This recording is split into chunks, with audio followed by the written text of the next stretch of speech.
దైవ చిత్తానుసారంగా మనం ఏం అడిగినను ఆయన మనకిచ్చునను ధైర్యముతో మనం ప్రార్థన చేసినప్పుడు ప్రభువు మనకు అనుగ్రహించువాడు. తన ప్రజలైన వారికి, సంఘానికి ప్రార్థన చేసినప్పుడు ఆయన ధారాళముగా దయచేవాడు. ధారాళము అనేది తెలుగులో చాలా పెద్ద పదం. ధారాళం అనే దానికి కొలత లేదు. మనం అడుగు వాటన్నిటికంటేను, ఊహించు వాటన్నిటికంటేను అత్యధికముగా చేయ శక్తి గల దేవుడు. మన పితరులైన ఇశ్రాయేలీయులు అరణ్యంలో ప్రయాణం చేస్తున్నప్పుడు ఏమడిగారు? నీళ్లు కావాలా అని అడిగారు. ఏమి నీళ్లు? ఐగుప్తు నైల్ నది నీళ్ళు అయితే చాలు అని అనుకున్నారు. అది మన ఆశ. కానీ ప్రభు ఏ నీళ్ళు ఇచ్చినాడు? బిస్లరీ మినరల్ వాటర్ ఇచ్చినాడు. అంతే, బండలో నుండి నీళ్ళు వచ్చినాయన వాక్యంలో రాయబడి. దైవ కృప. ఈ కృపే చాలా విస్తారమైన మాట, 2 అక్షరాల పదం తెలుగులో, కానీ బైబిల్ అంతట్లో అది మనకు కనిపిస్తూ ఉంది. ఇప్పుడు నేను ఒక 5 విషయాలు ఈ దైవ అనే దాని గురించి మీ గమనానికి తీసుకురావాలని కోరుతున్నాను. అంటే ఇది దైవ సంబంధమైన కార్యం. ఈ పని మానవ సంబంధమైనది కాదు.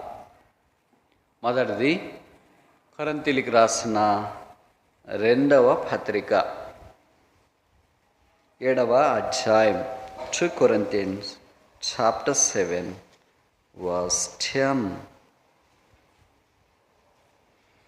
కొరింథీ 2వ పత్రిక 7వ అధ్యాయము 10వ వచనం. దైవ చిత్తానుసారమైన దుఃఖము రక్షణార్థమైన మారు మనస్సు కలగచేయును. ఈ మారు మనస్సు దుఃఖమును పుట్టించును. అయితే లోక సంబంధమైన దుఃఖము మరణమును కలగచేయును. నేను తెలుగు బైబిల్ ప్రకారం చెప్తున్నా కనుక మొదట దైవము సంబంధించిన సంగతి ఏంటంటే దైవ చిత్తానుసారమైన దుఃఖం. ఇంకో మాటలు చెప్పాలంటే దైవ దుఃఖం. ఆరంభం ఏంటి? దుఃఖంతో స్టార్ట్ చేసినారు అన్నారు అనుకుంటారేమో. నేనేం స్టార్ట్ చేయలేదు, వాక్యంలోనే రాశారు. కనుక ఇది దుఃఖము మానవ సంబంధమైనది, లోక సంబంధమైనది. మన కష్టాలను బట్టి ఏడ్చే దుఃఖం కాదు ఇది.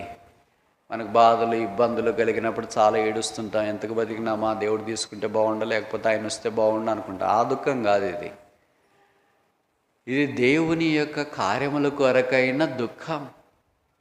ఇది రక్షణార్థమైన మారు మనస్సు కలిగించేది. ఇంకెవరు మారు మనస్సు, పాపక్షమాపణ పొందలేదు వారు రక్షణాశీర్వాదంలోనికి రావాలని పరిశుద్ధాత్మ దేవుడు జ్ఞాపం చేస్తున్నాడు. అందుకే రక్షణ పొందిన దినాన చాలామంది భక్తులు వారి హృదయంతరంగంలో పొడవబడి గురుత్సబడిన వారై ఏడ్చి ప్రలాపించి పాపాలు ఒప్పుకొని ప్రభు సిద్ధపరిచిన రక్షణను ఉచితంగా ఇచ్చిన దాన్ని స్వీకరించినారు. ఇది హృదయంతరంగంలో పరిశుద్ధాత్మ దేవుడు జరిగించే కార్యం. మనం ఎంత పాపులమో పరిశుద్ధాత్మ దేవుడు మనకు చూపించి, అదే సమయంలో మన ఇంత పాపులమైనా కూడా పరిశుద్ధుడైన దేవుడు ఎలాగ ప్రేమించినాడో జ్ఞాపకం చేస్తున్నాడు. అందుకే యేసుప్రభు వారు ఈ లోకంలో నుండి వెళ్ళిపోక మునుపు దైవాత్మను గురించిన సంబోధన, ఆయన పరిచయ ధర్మాన్ని గురించి యోహాను సువార్తలో ప్రస్తుతించిన సంగతి మనకు పరిచయం. నేను వెళ్ళిన తర్వాత ఆదరణకర్త వస్తాడు, సత్య స్వరూపియగు దేవుడు. ఆయన పాపమును గూర్చి, నీతిని గూర్చి, తీర్పును గురించి ఏం చేస్తాడు? ఒప్పింప చేయను. ఆయన పని ఏంటంటే making us to convince of our sin, our failure. మన పాపం ఎంత ఘోరమైనదో, మనం ఎంత దిగజారిపోయిన వారమో అది మనకు జ్ఞాపకం చేస్తుంది అని మనకు అర్థమవుతుంది. కనుక పరిశుద్ధాత్మ దేవుడు పనిచేసినప్పుడు మనకు తెలియకుండానే దుఃఖం వస్తుంది. ఎంతకాలమైంది ఇలాంటి దుఃఖం వచ్చి? వాక్యం మనం విన్నప్పుడు రక్షించబడిన తర్వాత అయ్యో నేను ఇలాగ లేనే అని దుఃఖం వస్తుంది. ఎంతకాలమైంది అలాగొచ్చి? నాకు తెలిసి లేదనుకుంటా.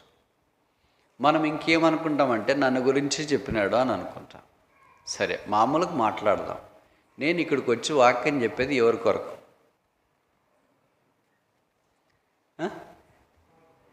బయట వాళ్ళకా? అరే మాట్లాడటానికన్నా లాజిక్ ఉండాలి కదా, రీజనింగ్ ఉండాలి కదా. మీ మందిరానికి వచ్చి మిమ్మల్ని గురించి వాక్యం చెప్పకుండా ఎవరినో గురించి ఎందుకు చెప్తాం? ఏమైనా అర్థం పర్థం ఉందా మాటల్లో? లాజిక్ ఉందా, రీజనింగ్ ఉందా? మా మందిరికి వచ్చి మమ్మల్ని గురించి వాక్యం చెప్తాడంటే బయట వాళ్ళని గురించి చెప్పడానికి ఇంత దూరం వస్తామా? కనుక జ్ఞాపకం ఉంచుకోవాలి, దేవుని వాక్యం అంటే మిమ్మల్ని టార్గెట్ చేసి చెప్తున్నామని కాదు దీని ఉద్దేశం.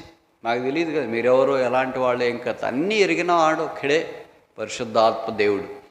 ఆయన వాక్యాన్ని మనకు అందించినప్పుడు, దేవుని వాక్యం మన దగ్గరికి వచ్చినప్పుడు బైబిల్లో రాయబడిన వారు పొడవబడినారు, గుర్చబడినారు, ఏడ్చినారు, ఆ మనుషుడు నేనే అన్నారు. అలాంటి వాళ్ళు ఆత్మీయ సునిశ్చితత్వము కలిగిన వారు, దైవ తాకుడుకు స్పందించేవారు.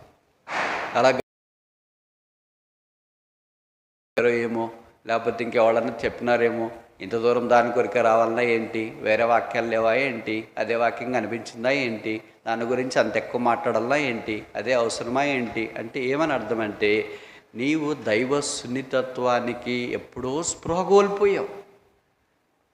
ఒకసారి చెప్పనా, దేవుని వాక్యం నీ హృదయంతరంగములో అంగీకరించినప్పుడు దుఃఖం కలగకపోతే, అయ్యో నేను ఇట్లున్నానే, ఈ వాక్య ప్రకారం లేనే, ఎంతకాలం ఇలాగున్నా, నేను బాగుపడదామని అనుకుంటున్నా బాగుపడలేకపోతున్నా, ప్రభు కొరకు బాగా జీవించాలనుకున్నా జీవించలేకపోతున్నా, అయ్యో నేను ఎంత దౌర్భాగ్యుడను, ఇట్టి బంధకములో నుండి నన్ను ఎవడు విడిపించగలడు అని పౌలు లాంటి వాడు వాక్యము తన దగ్గరకు వచ్చినప్పుడు గురొచ్చబడి కేకలేస్తుంటే, ఈ దినాల్లో పౌలు లాంటి భక్తులని చెప్పుకునే వాళ్ళు మమ్మల్ని గురించి కాదు. నువ్వు ఎప్పుడో దాటిపోయావు. ఏం దాటిపోయావు? దేవుని వాక్యం యొక్క స్పృహ అనే వలయంలో నుండి ఎప్పుడో బయటికి వెళ్ళిపోయావు. లేకపోతే దేవుడు నాతో మాట్లాడినాడు. ఇప్పుడు అపోస్తుల కార్యాలు 2వ అధ్యాయంలో పేతురు లేచి నిలబడి వాక్యం ప్రకటించినప్పుడు ఆ 3000 మంది అనుకరించు నన్ను గురించి చెప్పారు. పేతురు ఎవరు చెప్పారు? ఎవడు చెప్పింది? మనకి ఎవరో కావాలా? అర్థమవుతుందా మీకు చెప్పే మాటలు? ఎవరు నన్ను గురించి పేతురు గారికి చెప్పింది? బైబిల్లో రాయబడింది, వారు వాక్యం విన్న తర్వాత హృదయమందు పొడవబడి ఫైర్స్ ఇన్ ద హార్ట్. అదే జరగకపోతే పరిశుద్ధాత్మ దేవునికి మనము హృదయంతరంగంలో చోటు ఇట్లేదన్న సంగతి గుర్తించాలి. ఇంకెంతకాలం హృదయాన్ని కఠినం చేసుకుంటాం? ఎంతకాలం వాక్యం వింటున్నప్పుడు దుఃఖం రాకుండా ఉంటుంది? ఎంతకాలం ప్రభు యొక్క పిలుపును మనం జ్ఞాపం చేసుకుంటున్నప్పుడు మనం ఉన్న దుస్థితిని బట్టి ఎందుకు దుఃఖం కలగట్లేదు అంటే ఎంతో పడిపోయామో అని అర్థం. చూడండి, మీరు ఒక మంచి ఇల్లు కట్టుకున్నారు, కొంతకాలం ఆ ఇంటిని వదిలేసి వెళ్ళారు. వచ్చిన తర్వాత చూస్తే ఇల్లంతా బోసిపోయింది, కాలిపోయింది, దాంట్లో బొద్దింకలు ఉన్నాయి, పాములు ఉన్నాయి, అన్నీ ఉన్నాయనుకోండి, ఇల్లంతా పాడబడిపోయింది. చూస్తే నీకేమనిపిస్తుంది? బాగా జరిగింది, భలే జరిగింది, అసలు ఇంతకంటే ఘోరంగా జరుగుతుంది అనుకున్నా కానీ పర్వాలేదు అని అనిపిస్తుందా నీకు? అయ్యో ఇక్కడే ఉన్నానే, నేను ఇక్కడే ప్రార్థన చేశాను, ఇక్కడే మోకరించినానే, కానీ ఇల్లేమి ఇట్లయిపోయింది. నీకు తెలియకుండానే దుఃఖం వచ్చేస్తుంది, నీకు తెలియకుండానే కన్నీళ్ళు వచ్చేస్తాయి. దానికంత ఎందుకు ఏడుస్తే రోకళ్ళు పనులను తీసుకుని శుభ్రం చేసుకోవచ్చు కదా అని ఎరుగుపోరగంటే నీకు నచ్చదు. ఎందుకంటే అది నువ్వు ఉన్న ఇల్లు, అది నీకే బాధేస్తుంది. అలాగే మనము దేవుని ఆలయమై ఉన్నామనియు దేవుని ఆత్మ మీలో నివసించున్నదనియు మీరు ఎరగరా? మరి దేవుని ఆలయమని మన హృదయాల్లో పాడైపోయి చెడిపోయినప్పుడు పరిశుద్ధాత్మ దేవుడు మన దగ్గరికి వచ్చి ఒప్పించి ఏడిపిస్తుంటే మనకు స్పృహ లేకపోవడం చాలా విషాదకరమైన సంగతి. కనుక రక్షణార్థమైన మార మనస్సు, repentance unto salvation is everyday process. ఇది ఒక్కరోజు రక్షణ పొందింది అది వేరే సంగతి. ప్రతిరోజు పరిశుద్ధాత్మ ద్వారా మనం ఒప్పించబడి జీవితాలు సరిచేసుకుంటూ ముందుకు పోవడం అనేది ప్రతిదిన ప్రక్రియ. ఈ ప్రక్రియ మనలో జరగకపోతే, ఈ ప్రక్రియకు మనం ఎప్పుడో దూరం అయిపోయింటే దైవ చిత్తానుసారమైన దుఃఖము మన హృదయంతరంగంలో కార్యం జరిగట్లేదు అనేది వాస్తవం. అప్పుడు మన పరిచర్య ప్రీతికరమైనది కాదు. ప్రభుకు కావాల్సింది అలాంటిదే. ఇప్పుడు చూడండి, మీ ఇంట్లో మీ మాటని పిల్లోడు మీకు పని చేస్తే చాలా ఇష్టం ఉంటుంది, కానీ తుంటరిగా తిరుగుబాటుగా తిరిగేవాడు ఒక పని చేసినాడు అనుకో, ఇష్టమా? ఏమని చేయొద్దు అని అంటే వాడు ఏమన్నా ఎదురు తిరుగుతాడేమో అని, సరేలే ఇష్టమా అని మనం అనుకుంటాం. వాడు చేసిన తర్వాత బాగా చేసాడని మనం కమెంట్ చేస్తామా? చేయము. నేను చేసిన మమ్మీ అంటే సర్లే, చేసిండే సర్లే. అదే మీకు ఇష్టమైన వాళ్ళు ఒక చిన్న పని చేసినా థ్యాంక్ యూ, నా బిడ్డ ఎంత దూరం పోయి తీసుకొని వచ్చినాడు, ఈ విషయం చేశాడు, ఈ విషయం ఎంతో సంతోషం. కనుక ప్రభుకు కావాల్సింది not the work, the hearts. ప్రభు మనం చేసే పని కంటే మొదటిది ఏంటంటే మన హృదయం. అందుకే మనం ఎప్పుడు వింటుంటాం కదా, దేవుడు హేబేలు యొక్క అర్పణ అర్పించట కంటే లేదా అంగీకరించట కంటే ముందు హేబేలును అంగీకరించిన. దేవుడు మన ప్రార్థన అంగీకరించక మునుపు మనల్ని అంగీకరించాలి. మనల్ని అంగీకరించకుండా మన ప్రార్థన దేవుడు అంగీకరిస్తాడు అనుకోవడం అపోహ. మనల్ని అంగీకరించుకున్న మన పరిచర్య దేవుడు అంగీకరిస్తాడు అనుకోవడం అపోహ. చాలాసార్లు మనం అలాంటి అపోహనే మేఘాల్లో తేలిపోతూ రోజులు గడిపేస్తూ మనల్ని మనమే మోసపరుచుకుంటున్నాం. అందువలన దైవకృప పొందిన వారమై వినయ భయభక్తులతో దేవునికి ప్రీతికరమైన సేవ చేయాలి. కనుక మొదటిది ఏంటంటే దైవ చిత్తానుసారమైన దుఃఖం, దైవ దుఃఖము. రెండవది చూస్తామా? కొరింథీయులకు రాసిన 2వ పత్రిక 11వ అధ్యాయము 2వ వచనం. 2 Corinthians chapter 11 verse 2. దేవాసక్తితో మీడల ఆసక్తి కలిగి ఉన్నాను, ఎందుకనగా పవిత్రురాలైన కన్యకగా ఒక్కడే పురుషునికి అనగా క్రీస్తుకు సమర్పించవలని మిమ్మను ప్రధానము చేసి తిని. రెండవ దైవం ఏంటి? దైవాసక్తి. ఆసక్తిలో 5 రకాలు మీకు తెలుసు కదా, బైబిల్లోనే రాసినారు. దాంట్లో ఒకటేంటి?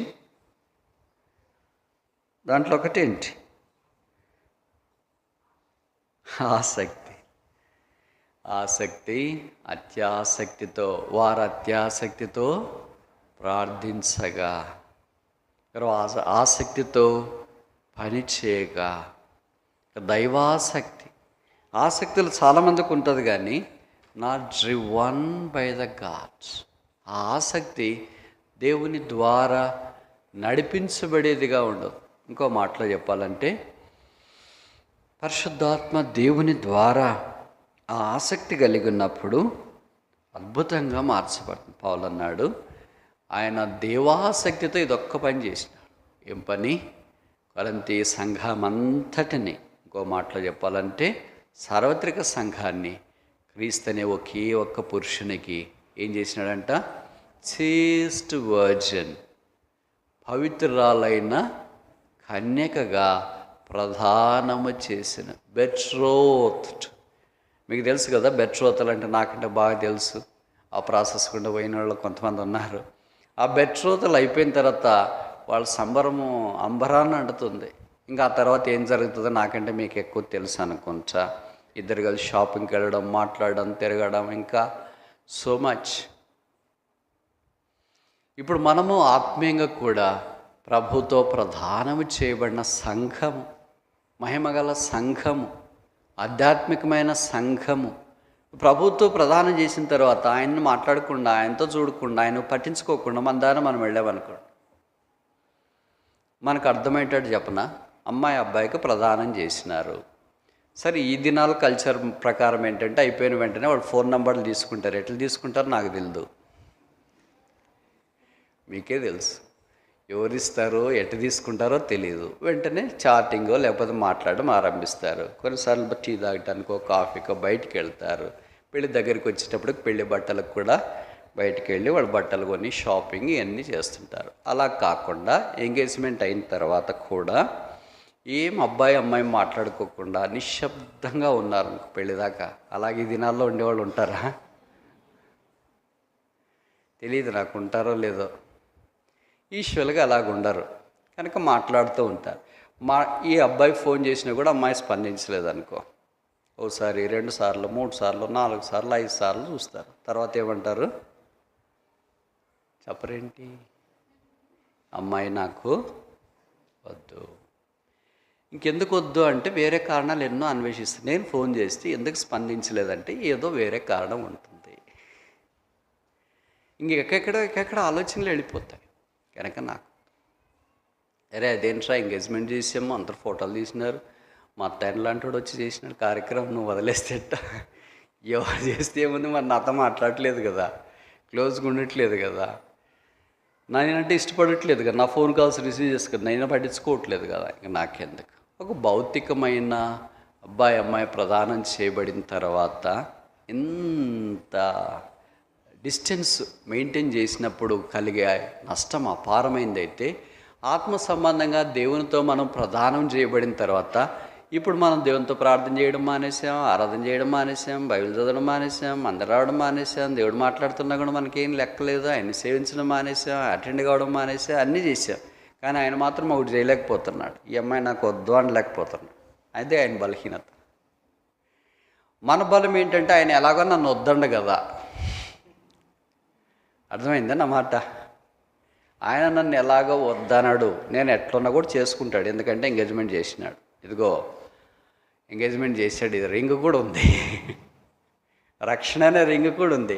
కనుక ఆయన నన్ను వద్దనడు, ఆయన వద్దనే ధైర్యం చేయలేడు, ఎందుకంటే నేనంటే ఆయనకి చాలా ఇష్టం తెలుసా. మాటల్లో చెప్పలేను కానీ చాలా ఇష్టం అని మనం అనుకుంటాం. We take it granted. కానీ వారిలో ఉన్న అన్యోన్యత దీంట్లో కనపడదు. దేవుడి సంఘాన్ని బైబిల్లో రాయబడింది కదా, ఎఫెసీ పత్రిక 5వ అధ్యాయంలో గ్లోరియస్ చర్చ్ అంట, మహిమ గల సంఘం. అక్కడే పౌలు రాస్తాడు, దిస్ ఈజ్ ద మిస్టరీ. నేను క్రీస్తుని గురించి, సంఘముని గురించి ఈ మాట చెప్పుచున్నాను, అదొక మర్మము. కనుక ఈ మర్మమైన దేవుని సంఘ ప్రత్యక్షత మనకు వెల్లడి చేయబడిన తర్వాత మనం ఆయన కొరకు పవిత్రమైన సంఘముగా ప్రదానం చేయబడినామని తెలిసి కూడా ఆ ప్రభుతో సహవాసం చేయక, ఆయన మాట వినక, ఆయన గురించి ఆలోచించక, ఆయన సేవించక, ఆయనకు దూరంగా ఉంటే, ఇప్పుడు అమ్మాయి పెళ్ళయింది అనుకో, ఉదాహరణకి మామూలు లోకపరమైంది. ఇప్పుడు అబ్బాయి అమ్మాయిని ఏమన్నా అంటాడా? అండా, అమ్మాయి ఎంగేజ్మెంట్ అయినప్పటి నుండి ఇప్పుడు దాకా 3 నెలల్లో నా ఒక్క ఫోన్ కాల్ లిఫ్ట్ చేయలేదు, చాలా థ్యాంక్స్. ఎప్పుడు నన్ను పలకరించలేదు, చాలా థ్యాంక్స్. నాకు బాగాలేకపోయినా ఎట్లున్నావని నన్ను పలకరించలేదు, చాలా థ్యాంక్స్ అంటాడా? చెప్పరేంటి? ఇంకేమంటారో మీకు తెలుసు, ఎంత విసిగిస్తారో మీకు తెలుసు, ఎంత సతాయిస్తారో నాకంటే మీకు బాగా తెలుసు. అయితే మన ప్రభు అలాంటి వాడు కాదు. అలాంటి వాడు కాదు కనుక ఎలాగైనా బతకదాంలే అని కాదు దాని అర్థం. ఓ కొరింథీయులారా, అరమర లేకుండా నేను మీతో మాట్లాడుతున్నాను. I have betrothed you as a chaste virgin to the only man called Jesus Christ. అయితే ఇదంతా నేను ఎలాగ చేశానంటే దైవాసక్తితో చేశాను. కనుక దైవాసక్తి ఏం చేస్తుందంటే సంఘం ఆత్మ సంబంధమైనదిగా ప్రభు కొరకు సిద్ధపరచడానికి ప్రోత్సహిస్తుంది. మానవునికి ఆసక్తి ఏం చేస్తుందంటే మరణం తీసుకొని వస్తుంది, దాంట్లో ఏమీ జీవము కనపడదు. అందువలన మనము దైవకృప పొంది వినయ భయభక్తులతో ఆయనకు ప్రీతికరమైన పరిచర్య చేయుదము. ఇప్పుడు 2 చూసినాం. మొదటిది ఏంటి? దైవ చిత్తానుసారమైన దుఃఖం. రెండవది ఏంటి? దైవాసక్తి. మూడవది చూస్తామా? పేతురు రాసిన మొదటి పత్రిక, మంచండి 2వ పత్రిక 1వ అధ్యాయము 3వ వచనం. 2 Peter chapter 1 verse 3.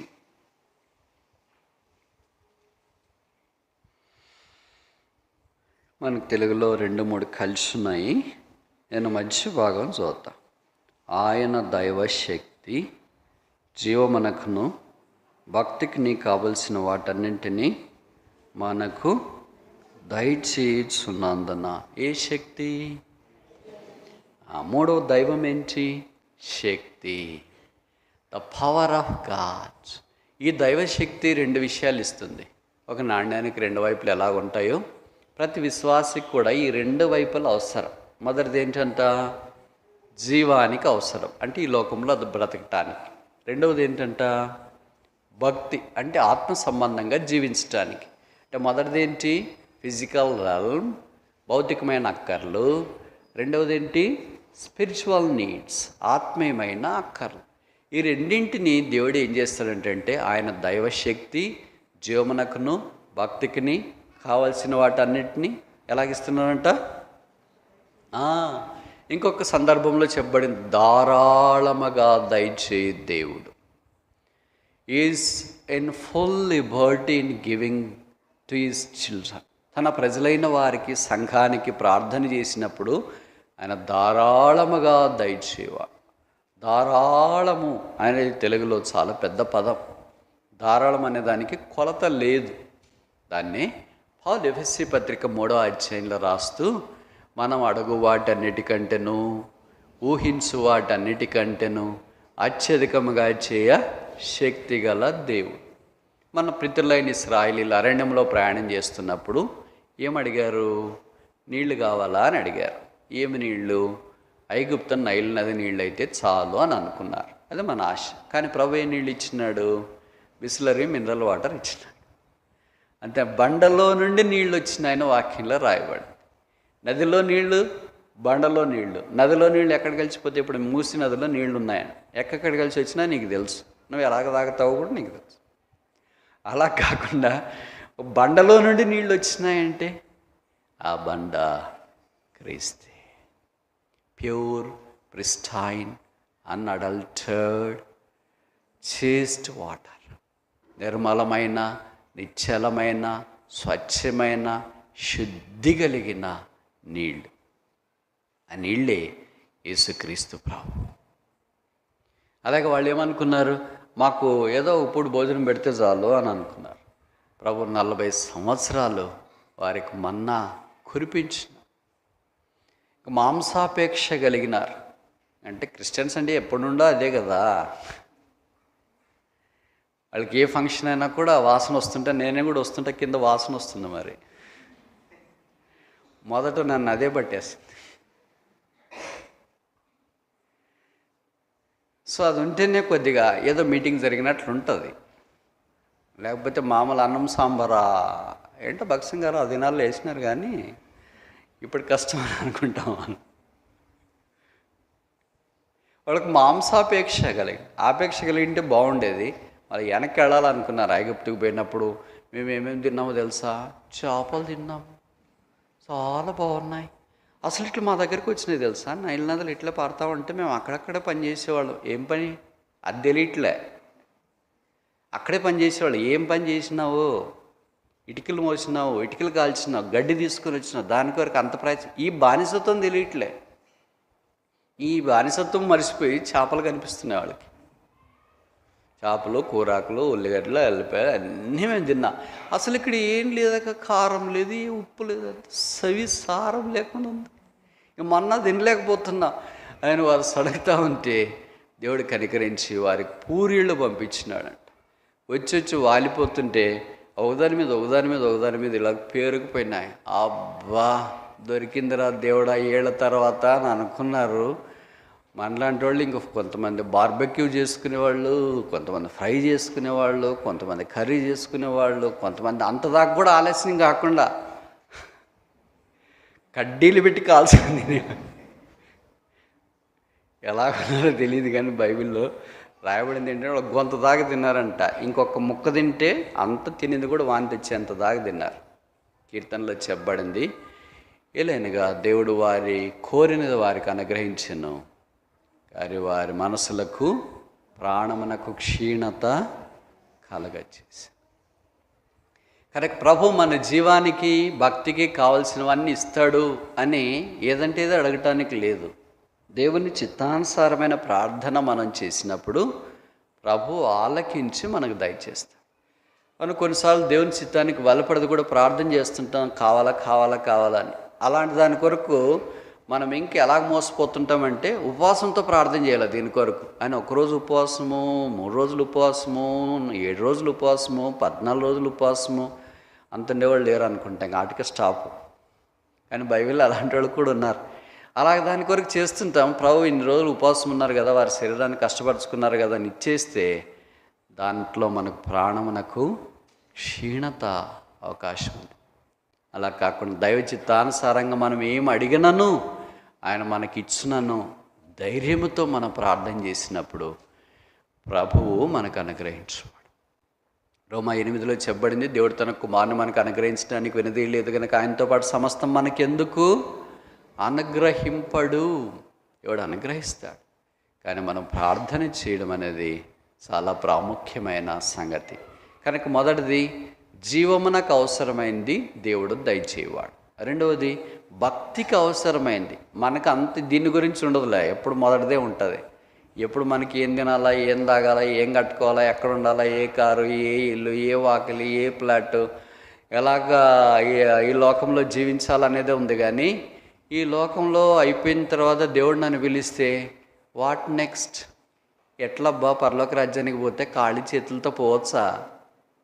ఎప్పుడైనా ఇలాంటి ఆలోచనలు వస్తాయా? ఎవరైనా మనం పెళ్ళికి పిలిస్తే మనం అనుకుంటాం, బా ఖాళీ చేతులతో వెళ్ళొచ్చా? ఏం తీసుకోలేదే, ఏదో ఒకటైనా కొద్దిగా అట్లా చూపటానికన్నా మంచి ప్యాక్లో ఉంటే అది ఏమో వాళ్ళకి తెలియదు కదా. ప్రభు దగ్గరికి ఖాళీ చేతులతో ఎలాగెళ్తావు? ఇక్కడ ఏం కష్టపడలేదు, ఆయన కొరకు ఏం చెంట కార్చలేదు, ఏం త్యాగం చేయలేదు, ఏం చేయి చాపలేదు, ఏం కన్నీరు కార్చలేదు, ఆయన కొరకు ఏం అడగేయలేదు, ఆయన కొరకు ఏం చెయ్యి ఎత్తలేదు, ఆయన కొరకు ఏం చేయకుండా రిక్తహస్తాలతో ప్రభు దగ్గరికి ఎలాగెళ్తుంది? దాని గురించి ఆలోచన పూర్తిగా మృగ్యమైపోయింది మనకు. ఎంతసేపు ఉన్నా ఏం తినాలా, ఏం తాగాలా, ఏం చదువుకోవాలా, ఏ ఉద్యోగం రావాలా, ఎక్కడ పెళ్లి చేసుకోవాలా, ఎక్కడ స్థిరపడాలా, ఎక్కడ ఇదే సరిపోయింది. 70 ఏళ్ళ బతక్కి ఇదే 90% ఆక్రమించింది. ఎప్పుడో ఇలాగ మీటింగ్లు పెట్టినప్పుడు కొద్దిగా వాక్యం సుర్క్ అనేటది, అంటే చీమ గరిచినప్పుడు కొద్దిగా మనకి అనిపిస్తుంది కదా, ఎర్ర చీమ గరిస్తే నల్లది కాదు, ఏదో కరిసిందిలే అని అనుకుంటాం. ఇలాంటి మీటింగ్లు వాక్యాలు విన్నప్పుడు కరిసిందిలే అనుకొని అలా ఒకసారి చేతితో దుడిపేసుకుంటే అయిపోయాయి. ఇంక పెద్ద పెద్ద చీమలు ఎలాగొస్తే చిన్న చీమని చంపేస్తుంటాం, అలాగే కాలం చేస్తుంటాం. కానీ పేతురు ఏం జ్ఞాపకం చేస్తున్నాడంటే, ఆయన నా జీవానికి ఇచ్చినాడు. పేతురు జీవానికి ఇచ్చింది మనకు తెలుసు కదా. లూకాసు వార్త 5వ అధ్యాయంలో రాత్రంతా చేపలు పట్టాడు, ఒక చేప కూడా దొరకలేదు. ఉదయకాలం ఇంకేం చేయాలని ఆలోచిస్తూ ఖాళీ చేతులతో ఇంటికి వెళ్ళటానికి ధైర్యం చాలక అలాగే ఉన్నప్పుడు యేసుప్రభువు ఆయన దగ్గరికి వచ్చి కొద్దిగా దోణి లోపలికి నడిపిస్తే నేను కొద్దిగా వాక్యం చెప్పేసి ఆ తర్వాత నీకు కూడా సహాయం చేస్తాను అన్నట్టుగా మాట్లాడితే పేతురు అలాగే చేసాడు. దోణి ఇంకా కొద్దిగా లోపల నడిపించి రాత్రి అంతా ప్రయాసపడ్డాను. I have toiled all the night and caught nothing. రాత్రంతా శ్రమ పడ్డాను, కానీ నేను ఏమీ పట్టలేదు.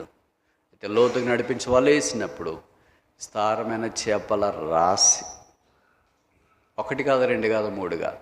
అప్పుడు పేతురు అన్న, depart from me for I'm a sinful man. నేను పాపాత్ముడను, నన్ను దాటిపోవటానికి దేవుడు అక్కడ దాకా వస్తాడా? That is called true confession. అది దైవ చిత్తానుసారమైన ఒప్పదాలు. అంతే. మనము అదే పరిస్థితులు ఉంటే ఏమనుకుంటాం, చూడు నా వల్ల ఎంత పెద్ద చేపలు పడ్డాయని. మరి రాత్రి పడలేదేంటి? రాత్రి మంచి ముహూర్తం కాదులే,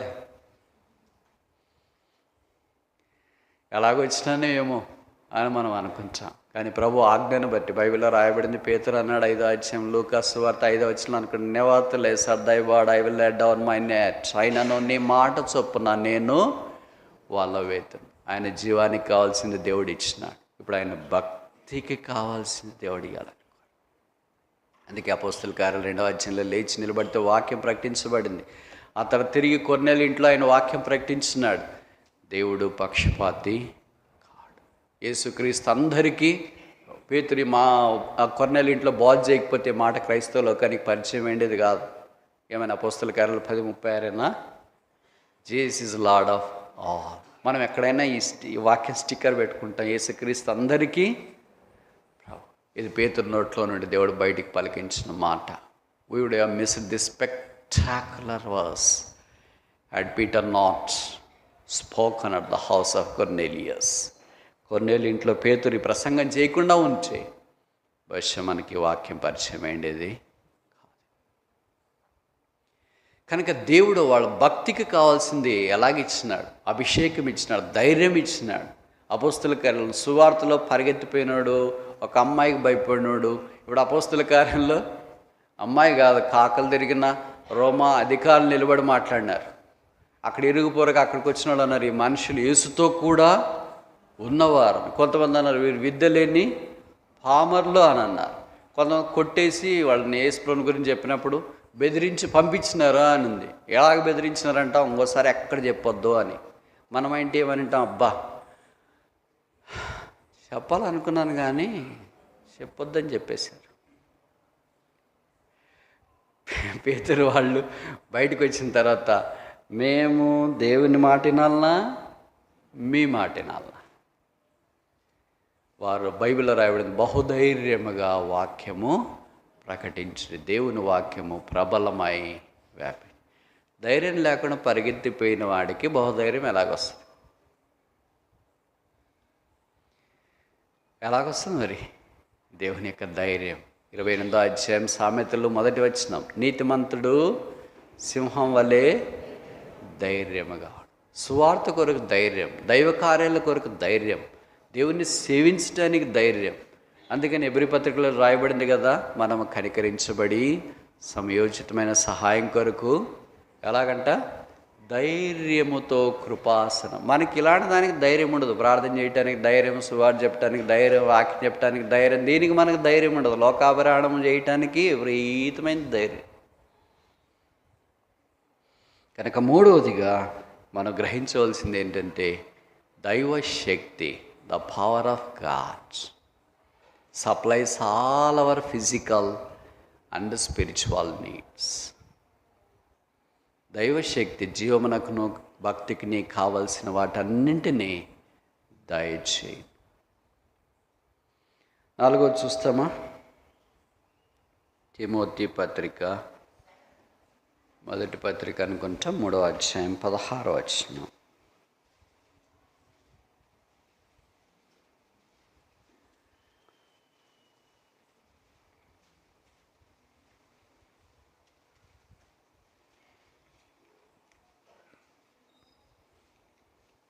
తిమోతికి వ్రాసిన మొదటి పత్రిక 3వ అధ్యాయము 16వ వచనం. 1 Timothy chapter 3 verse 16. నిరాక్షేపముగా దైవభక్తిని కూర్చున్న మర్మము. 4వది ఏంటి? దైవభక్తి. మొదటిది ఏంటి? దైవ దుఃఖము. 2వది ఏంటి? దైవాసక్తి. 3వది ఏంటి?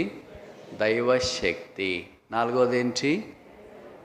ఇప్పుడు ముందుకు వెళ్ళక మన ప్రశ్న ఏంటంటే, ఇవన్నీ ఏదైనా మనకు కొద్దిగా పరిచయమా, ఉన్నాయా లేదా? మనకు వేరేది ఉంటుంది, సాతాను శక్తి రెడీ.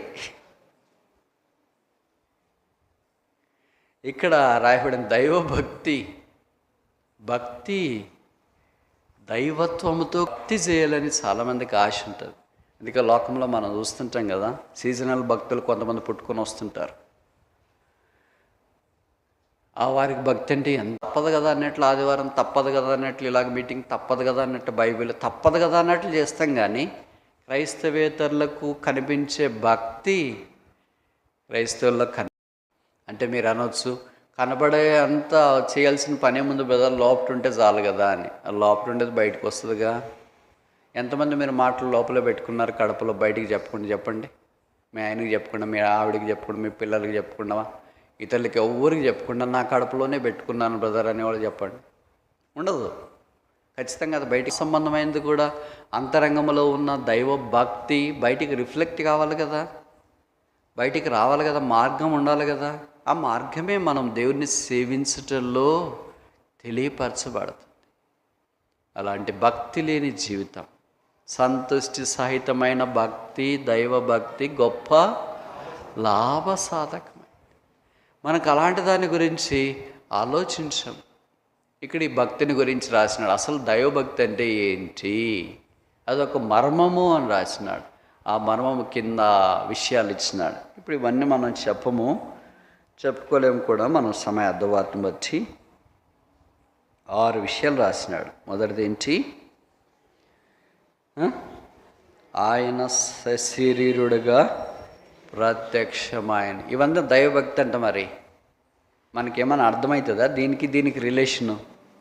ఏం మనకు అర్థం కాదు. దీనికి ఏం రిలేషన్? భక్తి అంటే మనం ఏమనుకుంటాం, ఏదో తలంట స్నానం చేసి మంచి బట్టలు వేసుకొని చేతులు జోడించి ప్రార్థన చేసుకుని దేవుడికి దండాలు పెట్టుకొని అటు ఇటు వెళ్ళిపోయి లోకంలో కలిసిపోవాలని మనం అనుకుంటాం.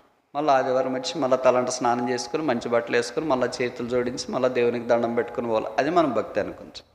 కానీ ఇక్కడ చెప్పబడిన 6 సూత్రాల భక్తి మనం అనుకునే దానికి భిన్నంగా కనిపిస్తుంది. ఆయన సశరీరుడిగా ప్రత్యక్షమాయను.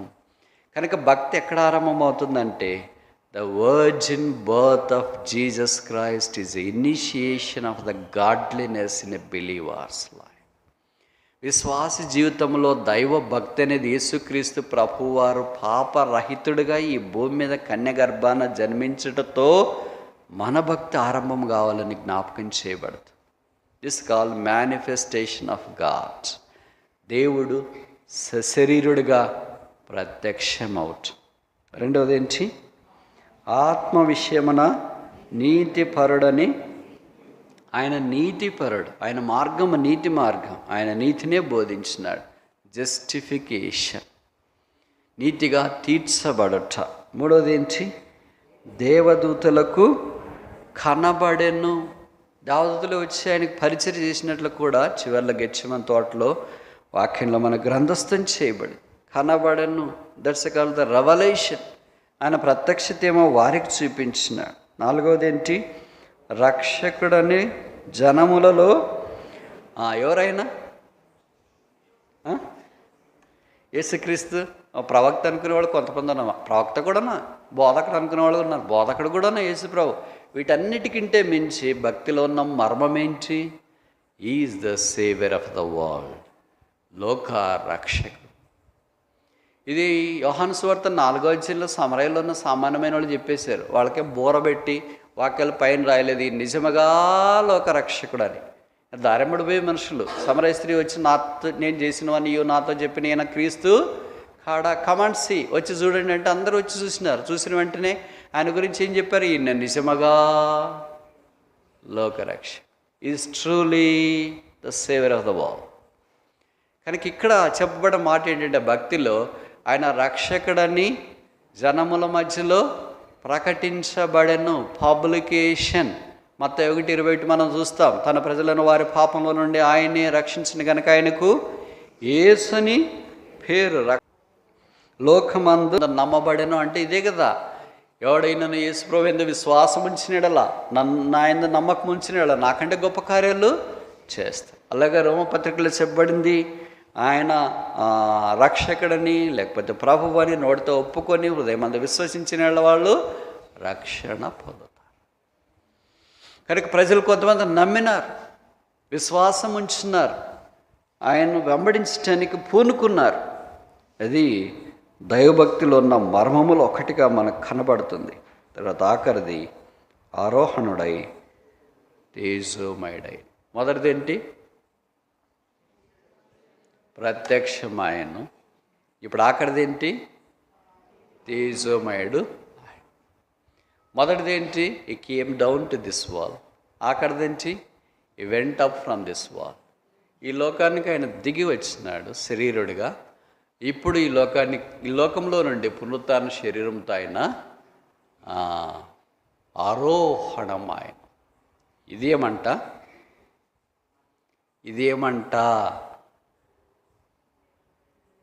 అమ్మా? దైవభక్తి. ఇప్పుడు మీరు నమ్ముతారా ఈ దైవభక్తి అంటే? మనం చేసేది ఇప్పుడు భక్తి కార్యాలు ఇది ఎక్కడైనా కనిపిస్తుందా అంటే? దైవభక్తి అంటే ఏంటి? It is Christ himself. క్రీస్తే. It is the mystery. అది మర్మం. సశరీరుడిగా ప్రత్యక్షమైన వాడు మేనిఫెస్టేషన్తో ఆరంభించబడి చివరికి ఆరోహణమాయను, గ్లోరిఫికేషన్, మహిమపరచబడను. దీని అంతటిని కలిసి ఏమంటున్నారంటే, ఇది మనము మామూలు చెప్పిన మాట కాదు, బైబిల్లో రాసిన మాట. దైవభక్తిని కూర్చున్న మర్మము నిరాక్షేపముగా. అంటే అయ్యో బ్రదర్ అది ఎలాగవుతుంది? భక్తి అంటే ఇలాగ ఉండాలి కదా, అలాగ ఉండాలి కదా, ఇట్లా ఉండాలి కదా, అట్టుండాలి కదా అని వాళ్ళని అంటారేమో అని. There is no question for this. ఆక్షేపడే లేదు. ఇది మర్మము ఎలాంటిదంట? ఇక్కడ రాయబడిన మాట ఏంటి? ఈ మర్మము ఇప్పుడు చూడండి ఎఫెసీ పత్రిక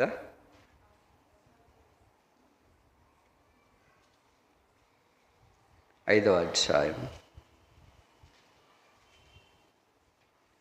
31వ వచనం. 5:31.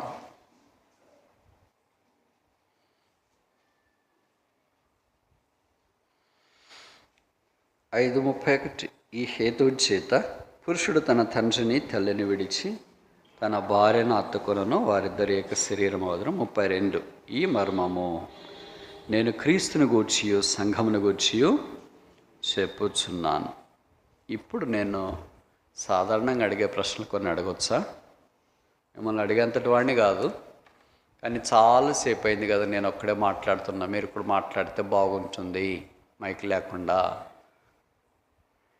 మర్మము, మిస్టరీ అనే మాట కొత్త నిబంధనలు ఎన్నిసార్లు రాశారు?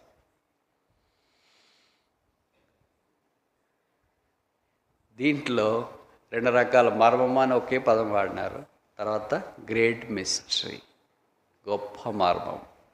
ఈ 2 విషయాలు గొప్ప మర్మం. ఒకటేంటి? క్రీస్తు, అదే 1 తిమోతి 3:16. రెండవది ఏంటి?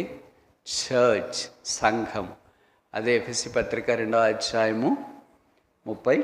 మన్నించండి, ఎఫెసీ పత్రిక 5వ అధ్యాయము 32వ వచనం.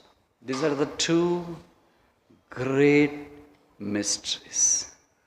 మీతో చాలా మర్మాలు ఉన్నాయి. సువార్త మర్మము, పరిచర్య మర్మము, ఇవన్నీ దేవుని యొక్క వాక్యంలో మనకు పౌలు పరిచయం చేస్తున్నాడు. పరలోక రాజ్య మర్మము. దాదాపు 27 సార్లు the word mystery is used in the new testament, 27 times. ఎఫెసీ పత్రికలోని 5 సార్లు మర్మం అనే మాట వాడబడుతూ వచ్చింది. Of all this mysteries, the mystery of Christ and the mystery of church is greatest. ఈ మర్మాలన్నిట్లో క్రీస్తుని గురించిన మర్మము గొప్పదని 1 తిమోతి 3:16 రోజుల్లో చదివాం కదా. అలాగే సంఘమును గురించిన మర్మం కూడా గొప్పది. ఇప్పుడు దేవుడు పరిశుద్ధాత్మ ద్వారా మనల్ని ఇలాంటి గొప్ప మర్మములోనికి తీసుకుని వచ్చినాడు. అందుకే అపోస్తలుడైన పౌలు అపోస్తల కార్యాల్లో అన్నాడు కదా, ఆకాశం నుండి కలిగిన ఆ దర్శనం నాకు నేను I was not disobedient unto the heavenly vision. ఇది భక్తి. మనకు చాలా భిన్నంగా ఉంది కదా ఇది. మనం భక్తి అంటే ఏమేమో ఆలోచించుకుంటున్నాం.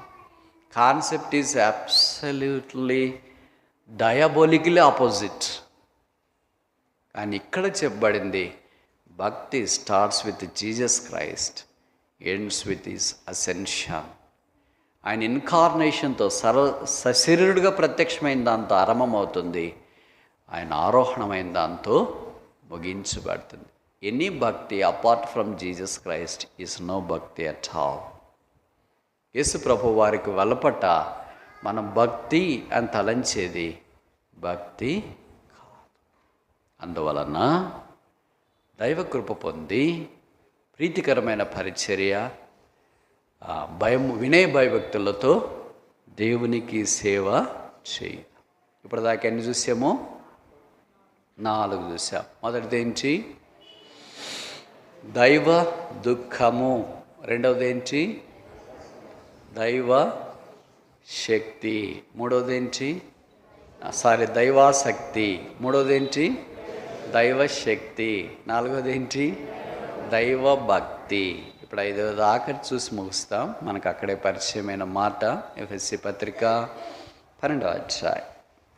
మన్నించండి, హెబ్రీ పత్రిక 12వ అధ్యాయం.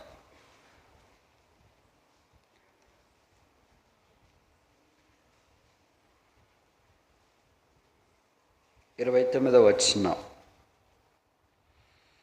అందువలన మనము నిశ్చలమైన రాజ్యము పొంది దైవ కృప కలిగి ఉందము. Oh what a grace it is, the grace of God. దైవ కృప కలిగి ఉందము. కనుక ఆఖరిది ఏంటంటే దైవ కృపలోనికి రావాలి. ఈ కృపలోనికి రాకుండా మనం వెలుపల జీవించే వారమైతే, లోకములో కలిసి తిరిగిన వారమైతే, దైవాత్మ సంబంధమైన సంగతుల్లోనికి మనం ప్రవేశించలేదు అని అర్థం. ఎన్నిసార్లు దేవుని కృపను మనం నిరర్థకం చేసిన. బైబిల్లో రాయబడిన frustrated the grace of gods. దేవుని కృప మనల్ని ప్రోత్సహించి ధైర్యపరుస్తుంటే ఆ కృపను మనము నిరర్థకం చేసిన. ఇప్పుడు హెబ్రీ గ్రంథకర్త మనకి జ్ఞాపం చేస్తున్నాడంటే, కృప లేకుండా మనం ఆయనకు ప్రీతికరమైన పరిచర్య చేయాలి. అందుకే పౌలు అన్నాడు, నేనేమై ఉన్నానో అది దేవుని కృపే.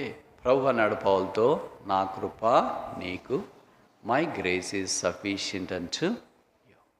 ఒక అయోగ్యుడైన వాడిని యోగ్యుడిగా చేయటానికి దేవుడు ఏర్పాటు చేసుకున్న ఎన్నిక కృపలో భాగ్యం.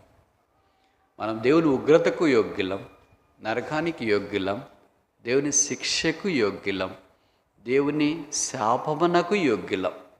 That's all our merit is all about. అయితే దేవుడు దీని నుండి యేసుక్రీస్తు ప్రభువును సిలువలోనికి పంపించి, ఆయన మన పాపములన్నీ తన కుమారుని యేసు సిలువ మీద వేసి మన కొరకై తల మీద ముళ్ళ కిరీటం, ముఖం మీద ఉమ్మి, చేతుల్లో మేకులు, దేహమంతా కోడా దెబ్బలు, ప్రక్కలో బల్లెపోటు, రక్తము ధారలుగా కార్చబడి, స్వరూపమైనను సొగసైనను లేనివాడిగా చిలువలో చేయబడి, తండ్రి చేత విడువబడిన వాడై సృష్టి అంతా ఒక్కసారిగా స్తంభించిపోయినట్లుగా కనిపించిన ప్రభుకు స్తోత్రాలు. ఆయన మరణమును ఓడించినాడు, సమాధిని జయించినాడు, మూడవ దినాన తిరిగి ఆయన లేచినాడు, తేజోమయుడై ఆరోహణము ఆయన. ఇలాంటి ఆరోహణమైన ప్రభుని ఎరిగిపోతే ప్రభుని యేసునందు విశ్వాసం ఉంచు, పాపక్షమాపణ మారమనసు పొందు, ప్రభుకు వెలపట్ట మనం పరిచర్య చేయసాల. యేసులో మనముంచు. యోహాను 15:5 చెప్పబడింది, without me you can do nothing. నాకు వేరుగా మీరు ఏమీ చేయలేరు. కనుక ఆయనతో కలిసి ఆయన కృపను పొందిన వారమై వినయ భయభక్తులతో ఆయనకు ప్రీతికరమైన పరిచర్య చేయనట్లు ఆ ప్రభువు మనకు సహాయం చేయనుగాక.